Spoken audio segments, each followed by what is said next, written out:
Welcome to the Mothman in the Bible Belt podcast with your host, Buck Fantastic.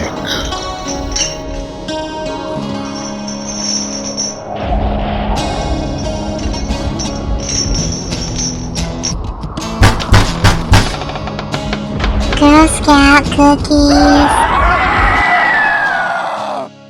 On this week's episode of the Mothman and the Bible Belt podcast, we have that West Virginia music show host, Nathaniel James. Nathaniel James is here to talk about his brand spanking new music show on YouTube and the local music scene here in West Virginia. Join me, your host, Buck Fantastic, for another exciting episode of the Mothman and the Bible Belt podcast.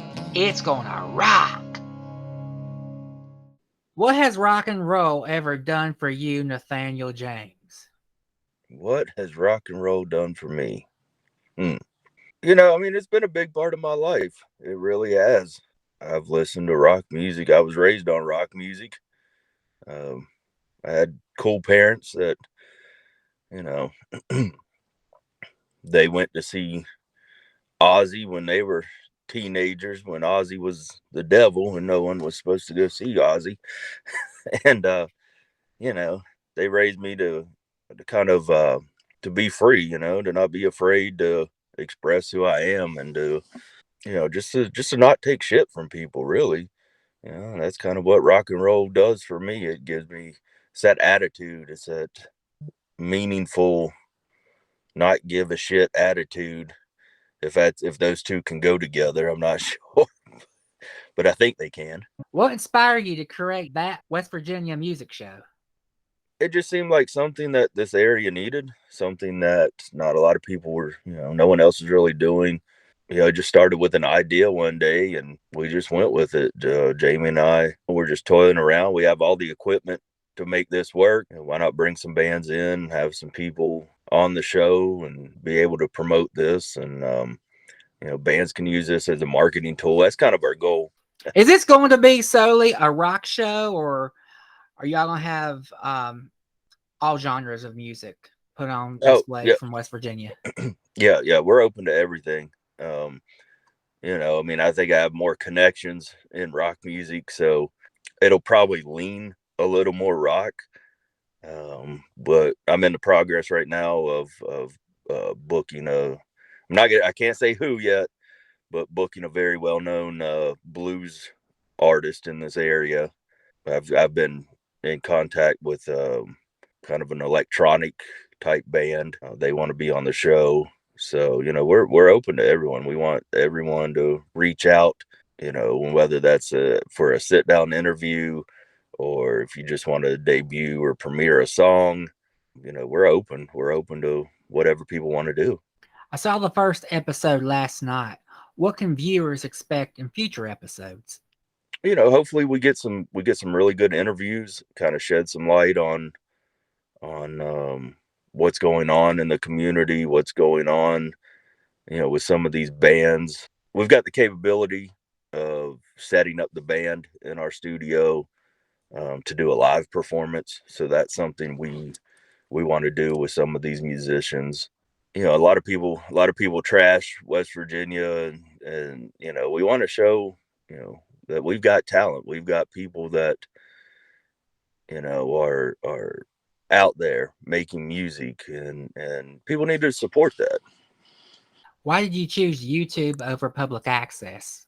YouTube was convenient at the time. We were actually working, or we still are working on creating an app, but we're just not there yet.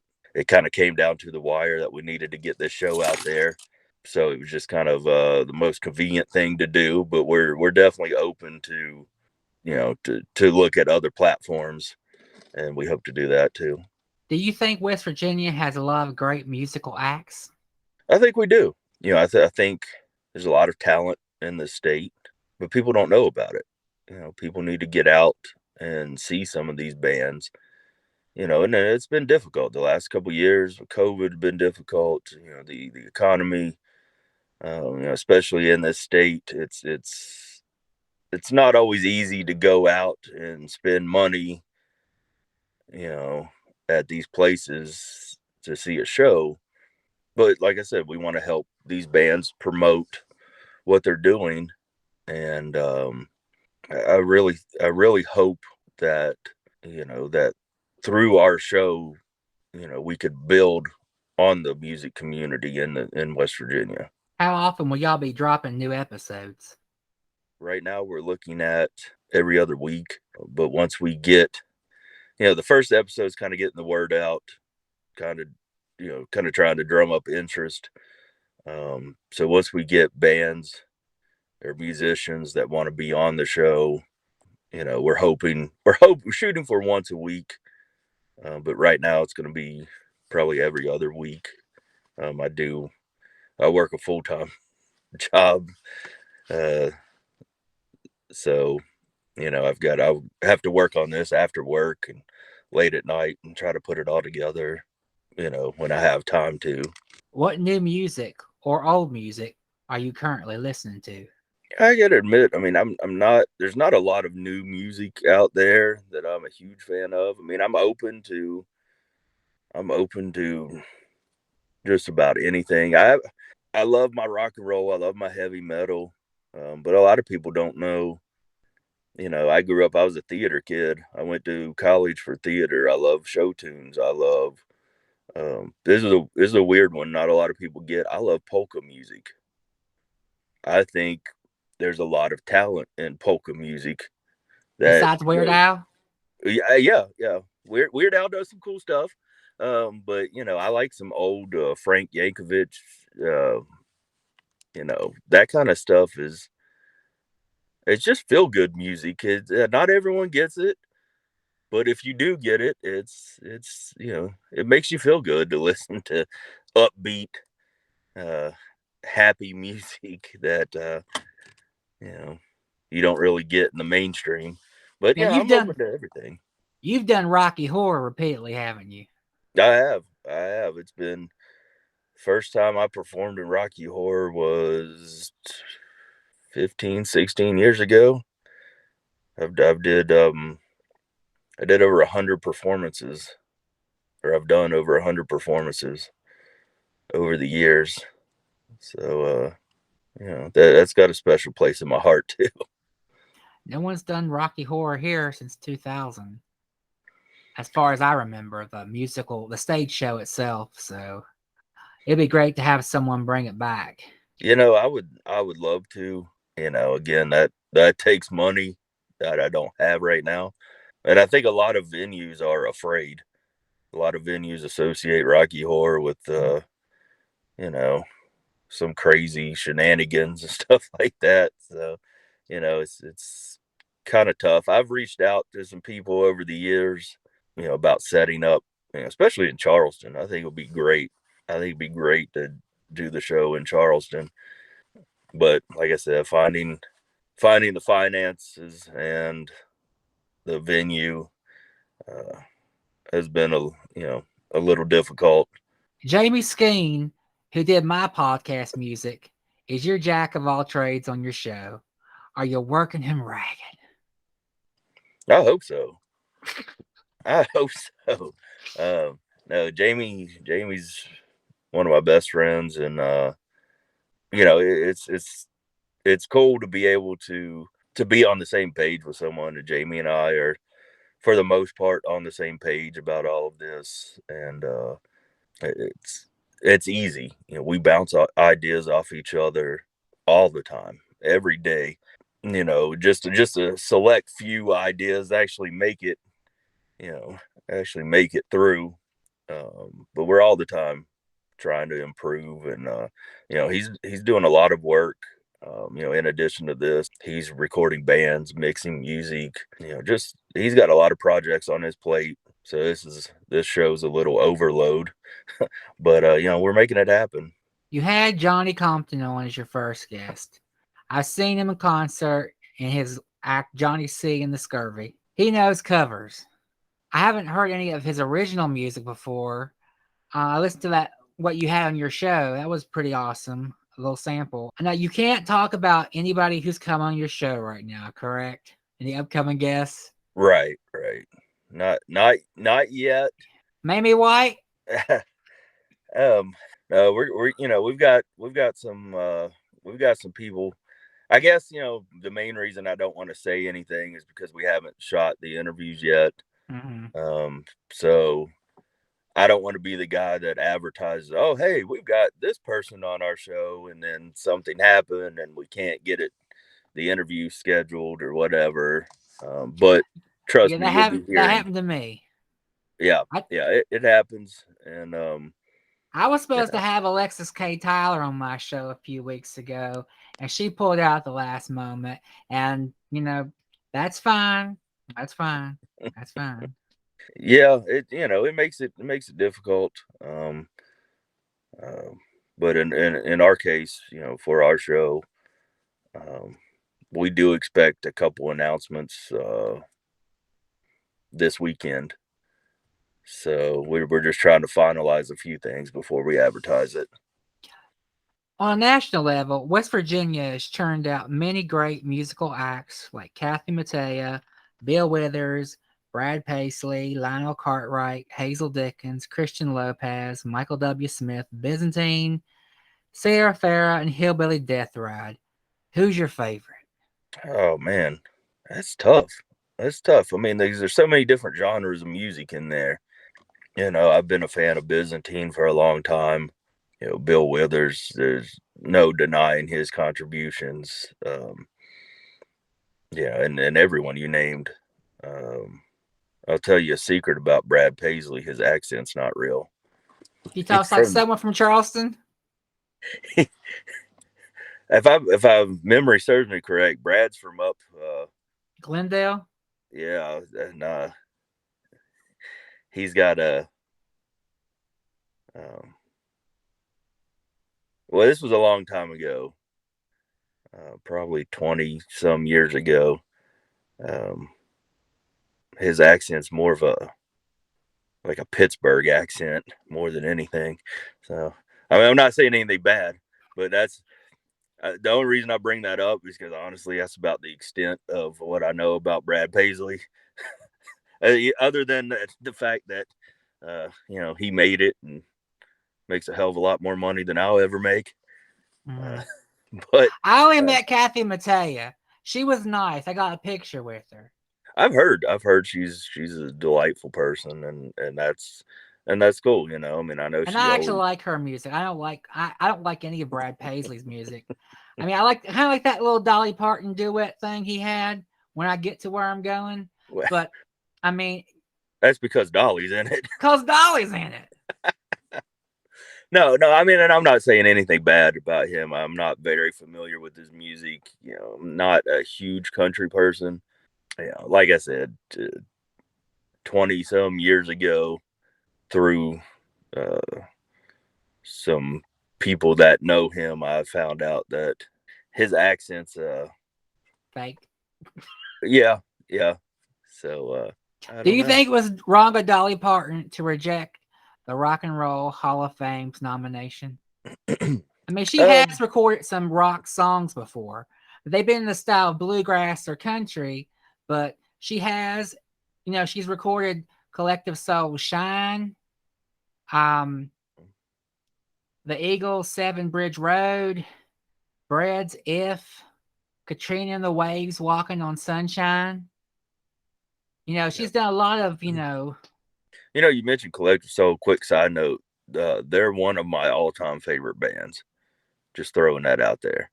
I love that band. Their latest album they put out a couple years ago is their probably the best album since their self-titled came out in 1995. They're a great band to see live. I wish they'd come back around here. They played the Regatta. It was one of the last regattas we had. Are you happy the Regatta's coming back? Yeah. I mean that's a cool thing. They're bringing in Rick Springfield, which actually Johnny Compton's other band, Hair Supply. They're opening for Rick Springfield, so that's a cool opportunity for them. They play a lot of '80s covers, a lot of hair band music. So they're another band Johnny's involved in, and but back to your question about Dolly in the Hall of Fame. I have two things to say about that. One, the Rock and Roll Hall of Fame. I mean, obviously, if you look at the people they've inducted over the years, it's not all rock and roll. So I don't have a problem with Dolly being inducted. However, one of my other favorite bands, Judas Priest, they've been snubbed many times by the Hall of Fame.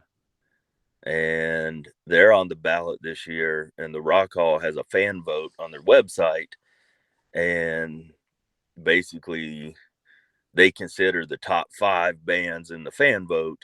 Well, currently Dolly's at number 5 and Judas Priest is at number 6.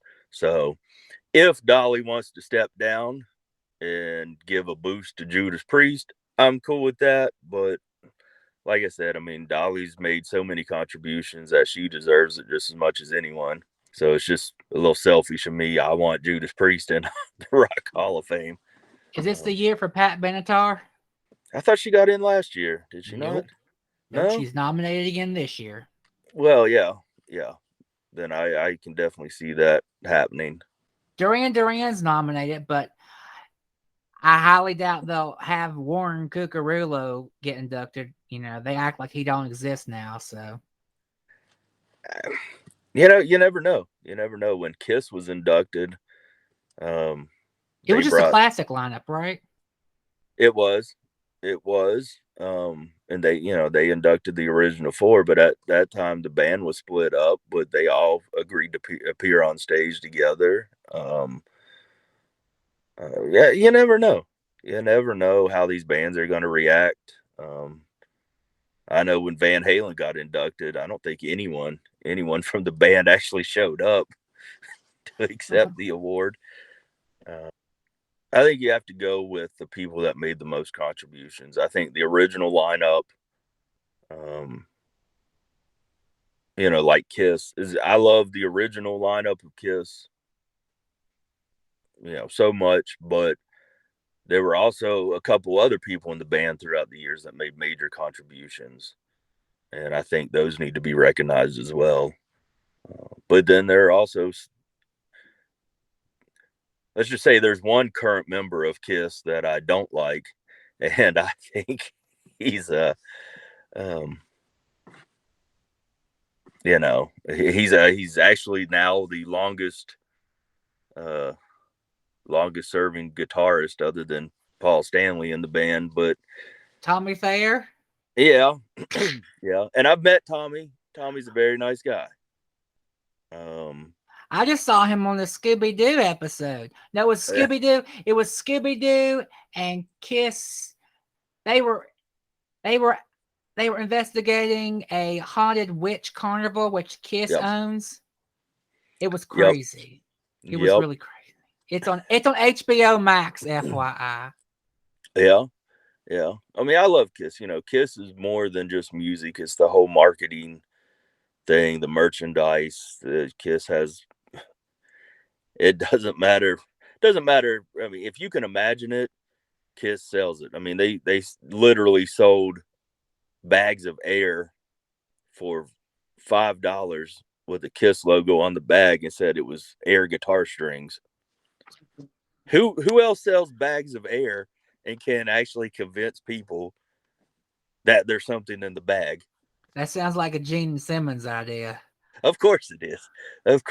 But I love them. But when Kiss played in Huntington in 2016, there was a military group that presented a plaque to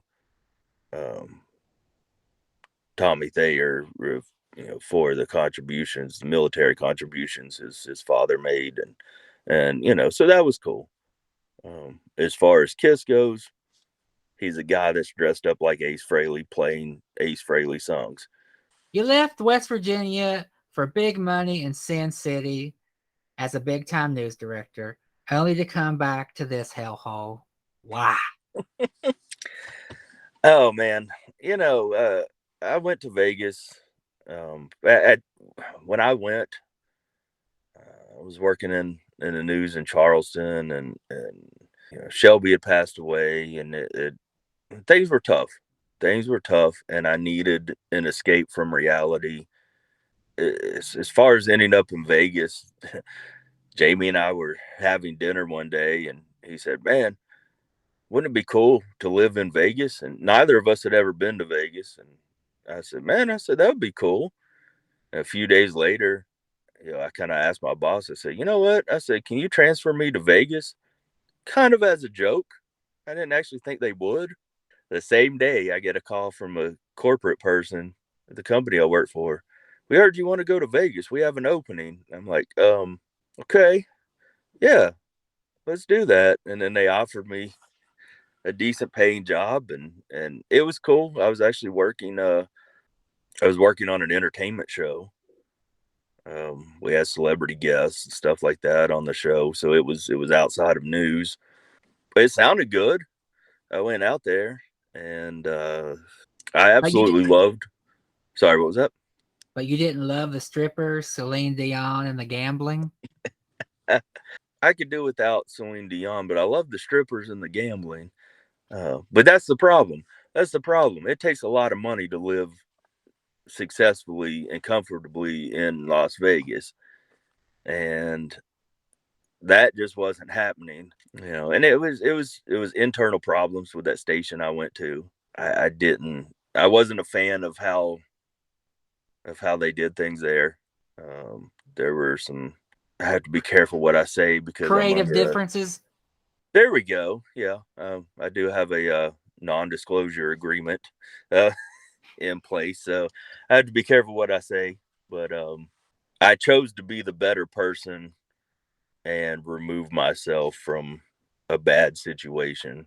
But then I did that, and I was like, "Oh shit, I'm broke, and I'm living in a place where you need to make at least 50, $60,000 just to survive out there." COVID happened. The entire city got shut down for COVID. And, there's just nothing. It was as desolate as the desert that surrounds it. So anyway, I came back here, and then I decided to get back into news. I went to Lexington. I worked there last year for a news station, and just decided I didn't really. I don't know. I needed a break after a decade in that business. I was ready to try something different, so I And decided it took to. me 6 months. It took me 6 months to say I don't want to do news. It's a tough business. You either love it or hate it, and I do love it. I do love it. It's You have to be with the right people to make it work. If you're stuck in a situation, kind of like I was in Vegas, where you don't get along with the people you work with, or like you said, there are creative differences with the people you work with, you're never going to go anywhere. Your show's just going to spin in circles. It's never going to get better, and it's just not a good environment. Boone County native Kelsey Dolan wound up on American Idol. She was recently voted off. She was raised by her grandparents due to her mother's drug issues. Her sister was born addicted to opioids.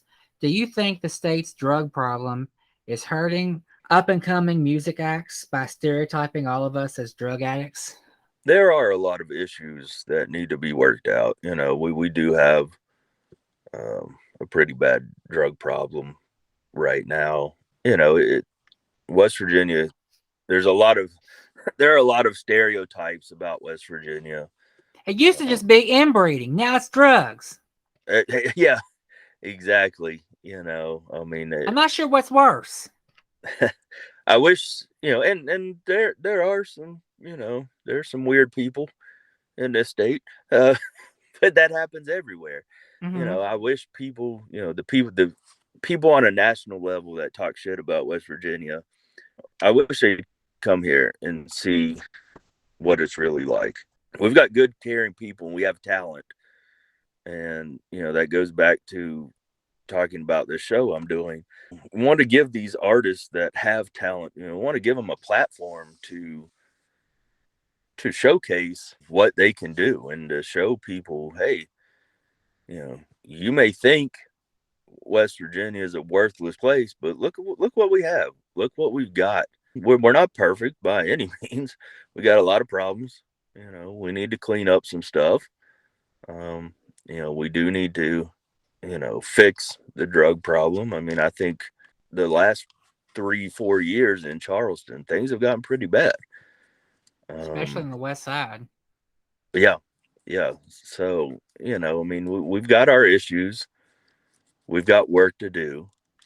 We don't necessarily have the budget or the resources that other states have to make these things happen. But I do see a light at the end of the tunnel. I see our community growing. I see our community getting better, getting stronger.